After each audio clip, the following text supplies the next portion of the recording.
शिक्षण संस्थान का सुविधा हम लोग करवाने का बेहतर से बेहतर प्रयास करेंगे। आप जानते हैं कि दूसरी बड़ी व्यवस्था आपका स्वास्थ्य की है। अगर अपने बस्ती क्षेत्र में कोई आदमी बीमार होता है तो आप बताइए कहाँ जाएगा, जाना कहाँ है? एक तो पूर्वी क्षेत्र में कोई हॉस्पिटल है नहीं, पश्चिम में जाना होगा तो एमजीएम जाना होगा। एमजीएम की क्या परिस्थिति है आपसे कुछ छुपा हुआ नहीं है। इसी क्षेत्र में माननीय मुख्यमंत्री हुए, बड़े बड़े नेता हुए, मंत्री हुए, लेकिन एमजीएम में कितना % सुधार हुआ आप खुद आकलन करेंगे, पत्रकार बंधु इसका आकलन करेंगे। यहाँ के लोग अगर वहाँ जाते हैं तो वहाँ उनका कैसा इलाज होता है और उसके बाद उनकी कैसी परिस्थिति से उनको वापस होना पड़ता है, बखूबी आप जानते हैं।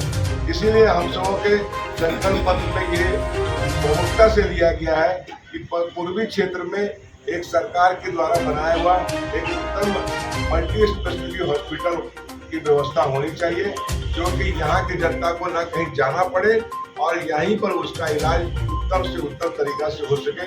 ये प्रमुखता से हम आपके सामने ये रखना चाहेंगे। तीसरी बड़ी बात आपको ये बताना चाहेंगे कि आप जब क्षेत्र में जाएं, देखिए हर समय सब जगह एक तरह की परिस्थिति नहीं है। जैसे कि ये हम मानते हैं बहुत क्वालिफाइड लोग हैं, टेक्निकल बहुत स्ट्रांग है, तो चलिए उसको कहीं न कहीं रोजगार उसको मिलता है, लेकिन थोड़ा सा अगर उससे कमजोर है तो उनको ना ही उस तरह की शिक्षा मिल सक रही है, ना टेक्निकल जो कौशल जो उनको विकास होना चाहिए वो कुछ व्यवस्था नहीं हो सक रहा है। अगर वो व्यवस्था नहीं हो सक रहा है तो उनको रोजगार में बहुत बड़ी समस्या आ रही है और एक बड़ा संख्या में युवा साथी इसी चलते गलत रास्ते भटक रहे हैं। उनको रोजगार का अभाव है और दिन भर ये चिंता में रहते हैं और शाम को कहीं न कहीं नशे की हालत में चले जाते हैं, डिप्रेशन में चले जाते हैं।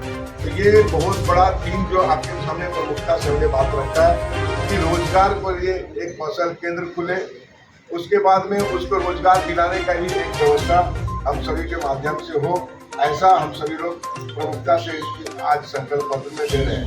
आप ध्यान में ये सोचिए कि 5 साल हमारे नेता जीत को जाते हैं, लेकिन कभी लोगों से इंटरेक्शन नहीं कर सकते। डायरेक्ट इंटरेक्शन नहीं होने के कारण में लोगों में और पॉलिटिकल पार्टी के नेताओं में एक बहुत बड़ी दूरी बन गई है, एक बहुत बड़ा खाई बन गया है। वो खाई को पाटने के लिए भी हम सबका प्रयास रहेगा कि लोगों को डायरेक्ट संवाद करें और संवाद के माध्यम से उसकी समस्याओं को समझें, जैसे स्वास्थ्य की समस्या, शिक्षा की समस्या, रोजगार की समस्या। डायरेक्ट इंटरेक्शन अगर जब तक नहीं होगा हम उसकी समस्या का समाधान हम नहीं कर सकेंगे।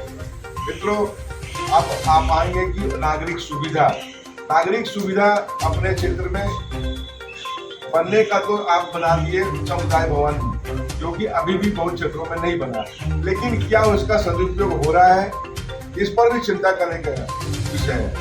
लाखों करोड़ों रुपया लगने के बाद भी समुदाय भवन का क्या सदुपयोग हम लोग कर सक रहे हैं? तो समुदाय भवन जो बने हैं और जो बनने हैं उसमें एक नए सुविधा का, जैसे कि वहाँ पर रोजगार की कुछ सुविधा मुहैया कराया जाए, जैसे हमारी महिलाएं सिलाई कढ़ाई कर सकते हैं या अन्य छोटे एक बड़ा विषय जो आपके पास आ रहा है, अपने झारखंड में प्रतिभाओं की कमी नहीं है, खासकर खेल में प्रतिभाओं की कमी नहीं है, लेकिन पिछला कई वर्षों से आप देख रहे हैं खेल और खिलाड़ियों के साथ भेदभाव हो रहा है।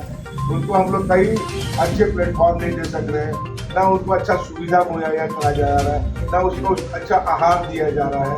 अब ये बताइए कि इस परिस्थिति में बच्चे खेलेंगे क्या?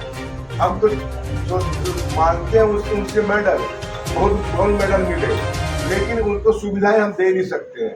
तो हम तो पहले भी खेल से जुड़े हुए थे, अन्य खेल संघों से हम जुड़े हुए हैं, तो हमारी प्राथमिकता बनाई कि जो हमारे खेलने वाले बड़े खिलाड़ी हैं, अपने क्षेत्र में जो खिलाड़ी हैं, प्रमुखता से उसके खेलने का ग्राउंड सुनिश्चित हो। देखिए अभी क्या हो रहा है, जो ग्राउंड है भी उसमें राजनीतिक कार्यक्रम हो जाएंगे, सामाजिक कार्यक्रम हो जाएंगे, धार्मिक कार्यक्रम हो जाएंगे और खेल बंद हो जाएगा। एक कार्यक्रम अगर हम करते हैं, सामाजिक कार्यक्रम करते हैं, तो 5 दिन पहले पंडाल बनेगा और 5 दिन बाद पंडाल हटेगा, तो बच्चे खेलेंगे कहाँ? तो बच्चों को खेलने के लिए सुनिश्चित ग्राउंड करने की सबसे बड़ी आवश्यकता है और उसको मोटिवेशन करना, अच्छे ट्रेनर लाना और ट्रेनर के माध्यम से उनको डेवलप करना कि वो एक तो राज्य का नाम भी ऊंचा करें और दूसरी बड़ी बात है उससे अपना जीविका चलाने का भी वो अपना एक रास्ता बनाए। आपको पता है कि खेल में लोग अभी आप देख रहे हो अपने झारखंड में ही धोनी ऐसे खिलाड़ी खेल के माध्यम से देश का नाम भी रोशन किए और अपने धन भी बहुत अच्छा अर्जित किए। तो ऐसे खिलाड़ी हमारे क्षेत्र में बहुत ज़्यादा है। हमारे यहाँ फुटबॉल के प्लेयर जो देखिए हमारे ट्राइबल बच्चे जो हमारे बिरसा नगर क्षेत्र में रहते हैं, हमारे मुखी समाज के जो बच्चे हैं उनमें बहुत पोटेंशियल है फुटबॉल का, उनमें पोटेंशियल है हॉकी का, लेकिन हम उसको सपोर्ट नहीं कर सक रहे हैं, इसीलिए वो बच्चे भटक जा रहे हैं। तो मेरा कुछ बिंदुओं पर जो आपसे बातचीत हुई इसमें हम सभी लोग अपने बात पर हम लोग अडिग हैं। हमारा जो संकल्प पत्र है आप प्रमुखता से आज वही है, आज इसी विषय में आपको बुलाया गया था।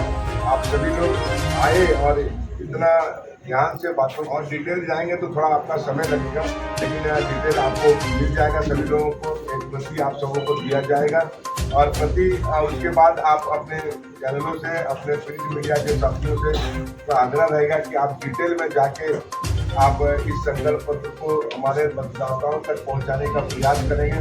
यही आग्रह के लिए आप सबको बुलाया गया। अच्छा दिखलाते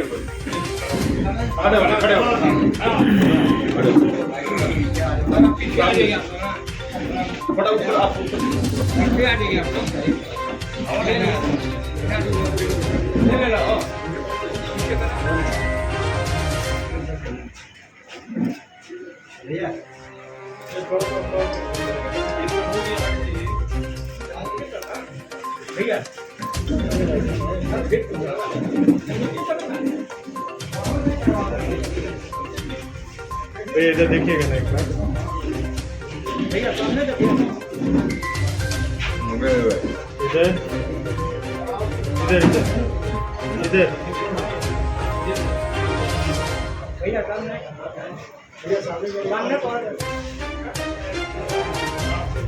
सामने हो गया।